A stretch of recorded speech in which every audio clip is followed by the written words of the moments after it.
ಧನುಸು ರಾಶಿಯವರಿಗೆ ಗುರುಬಲ ಬೇರೆ ಬರ್ತಾ ಇದೆ. ರಾಷ್ಟ್ರಾಧಿಪತಿ ಗುರು ಆಗಿದ್ದಾನೆ. ನಿಮ್ಮ ಗುರುವಿನ ಮತ್ತೊಂದು ಮನೆಯಲ್ಲಿ ಶನಿ ಭಗವಾನರ ಸಂಚಾರ ಆಗ್ತಾ ಇದೆ. ನಿಮಗೆ ಸ್ವಲ್ಪ ಅರ್ಧಾಷ್ಟಮ ಶನಿ ಕೂಡ ಕಾಡೋಕ್ಕೆ ಪ್ರಾರಂಭ ಆಗ್ತಾ ಆಗುತ್ತೆ. ಒಂದು ಕಡೆ ಲಾಭನೂ ಇದೆ, ಒಂದು ಕಡೆ ಸ್ವಲ್ಪ ನಷ್ಟ ಇದೆ.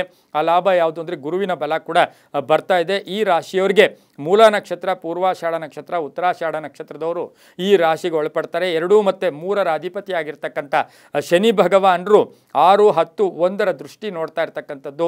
ಹಾಗೆ ತಮ್ಮ ಮನೆಯ ದೃಷ್ಟಿ ಅಂದರೆ 10ನೇ ದೃಷ್ಟಿಯನ್ನು ಶನಿ ಭಗವಾನರು ನಿಮ್ಮ ಮನೆಗೂ ಕೂಡ ನೋಡ್ತಾ ಇರೋದ್ರಿಂದ, ಅರ್ಧಾಷ್ಟಮ ಶನಿ ಇರೋದ್ರಿಂದ ಇಲ್ಲಿ ಏನಾಗುತ್ತೆ, ಮೈನಸ್ ಇಂಟು ಮೈನಸ್ ಪ್ಲಸ್ ಅಂತ ನಾವು ಏನು ಹೇಳ್ತೀವಿ.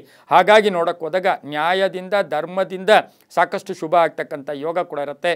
ಕೆಲಸ ಕಾರ್ಯಗಳಲ್ಲಿ ಪರಿಪೂರ್ಣ ಇರುತ್ತೆ. ಉದ್ಯೋಗದಲ್ಲಿ ಮಾರ್ಪಾಡು ಆಗ್ತಕ್ಕಂಥ ಸಾಧ್ಯತೆ ಇರುತ್ತೆ. ಆರೋಗ್ಯದಲ್ಲಿ ಸಣ್ಣ ಪುಟ್ಟ ಏರುಪೇರು ಆಗ್ತಕ್ಕಂಥದ್ದು. ಸ್ವಲ್ಪ ಟ್ರಾನ್ಸ್ಫರ್ ವಿಷಯಗಳಲ್ಲೂ ಕೂಡ ಜಾಗೃತಿಯಾಗಿರಬೇಕಾಗಿರುತ್ತೆ. ಆತ್ಮವಿಶ್ವಾಸ ಹೆಚ್ಚು ಬೆಳೆಸ್ಕೋಬೇಕಾಗಿರುತ್ತೆ. ಅದರೊಂದಿಗೆ ಮಾತಿನಲ್ಲಿ ನೀವೆಲ್ಲೋ ಒಂದು ಕಡೆ ಮಾತಿನ ವಿಷಯದಲ್ಲಿ ಜಾಗೃತಿಯಾಗಿರಬೇಕು. ಅಣ್ಣ ತಮ್ಮಂದಿರ ಸಪೋರ್ಟು ತುಂಬ ಚೆನ್ನಾಗಿರ್ತಕ್ಕಂಥ ಯೋಗ. ಆರೋಗ್ಯ, ಹಳೆಯ ಕಾಯಿಲೆ ಏನಾದರೂ ಇದ್ದರೆ ಅದರ ಬಗ್ಗೆ ಹುಷಾರಾಗಿರಬೇಕಾಗಿರುತ್ತೆ. ಸಣ್ಣ ಪುಟ್ಟ ಕಾಯಿಲೆಗಳ ಸಮಸ್ಯೆ ಕೂಡ ಉಲ್ಬಣ ಆಗ್ತಕ್ಕಂಥ ಸಾಧ್ಯತೆ ಧನುಸು ರಾಶಿಯವರಿಗಿರುತ್ತೆ. ವ್ಯಾಪಾರದಲ್ಲಿ ಲಾಭನೂ ಇದೆ, ನಷ್ಟ ಕೂಡ ಆಗ್ತಕ್ಕಂಥ ಸಾಧ್ಯತೆ ಇರುತ್ತೆ. ಸ್ವಲ್ಪ ಶಿಸ್ತಿನ ಕಡೆ ಗಮನ ಕೊಡಬೇಕು, ನ್ಯಾಯವಾಗಿರಬೇಕು, ತಾಳ್ಮೆಯಿಂದ ಇರಬೇಕು. ಸಣ್ಣ ಪುಟ್ಟ ಕಾಯಿಲೆಗಳ ಸಮಸ್ಯೆ ಜೊತೆಗೆ ದೇಹದಲ್ಲಿ ವಾತದ ಸಮಸ್ಯೆಗಳು ಜಾಸ್ತಿ ಆಗುತ್ತೆ. ಸ್ವಲ್ಪ ಧನ ನಾಶ ಆಗ್ತಕ್ಕಂಥದ್ದು, ಬೇಕಾಗಿಲ್ಲದೆ ಇರೋದೆಲ್ಲ ಕೊಂಡ್ಕೊಳ್ಳೋಕೆ ಹೋಗ್ತಕ್ಕಂಥದ್ದು, ಇದರಿಂದ ಸ್ವಲ್ಪ ಕಷ್ಟಗಳು ಕೂಡ ಉಂಟಾಗ್ತಕ್ಕಂಥ ಸಾಧ್ಯತೆ ಕೂಡ ಇರುತ್ತೆ. ಉದ್ಯೋಗ ಮತ್ತು ವ್ಯಾಪಾರ ವ್ಯವಹಾರಗಳಲ್ಲಿ ಸ್ವಲ್ಪ ಹುಷಾರಾಗಿರಬೇಕಾಗಿರುತ್ತೆ.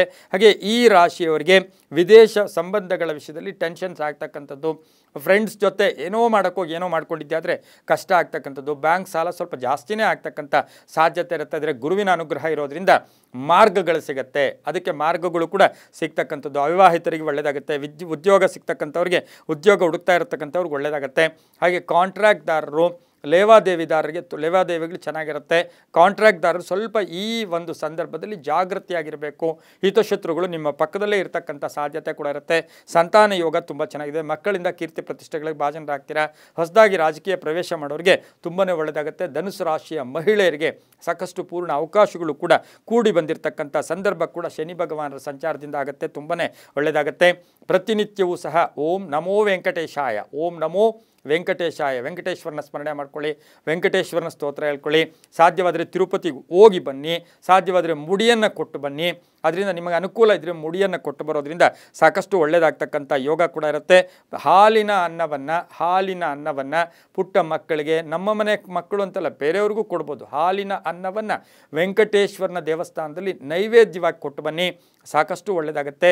ಓಂ ನಮೋ ವೆಂಕಟೇಶಾಯ ಈ ಮಂತ್ರವನ್ನು ಹೆಚ್ಚು ಜಪ ಮಾಡ್ಕೊಳ್ಳಿ. ರೈತರಿಗೆ ಅವರ ವ್ಯವಸಾಯಕ್ಕೆ ಬೇಕಾಗಿರ್ತಕ್ಕಂಥ ಕಬ್ಬಿಣದ ವಸ್ತುಗಳನ್ನು ದಾನ ಮಾಡಿದ್ದೆ ಆದರೆ ತುಂಬಾ ಒಳ್ಳೆಯದಾಗ್ತಕ್ಕಂಥ ಯೋಗ ಸಹ ಧನುಸು ರಾಶಿಯವರಿಗಿರುತ್ತೆ. ತುಂಬ ಒಳ್ಳೆಯದಾಗತ್ತೆ.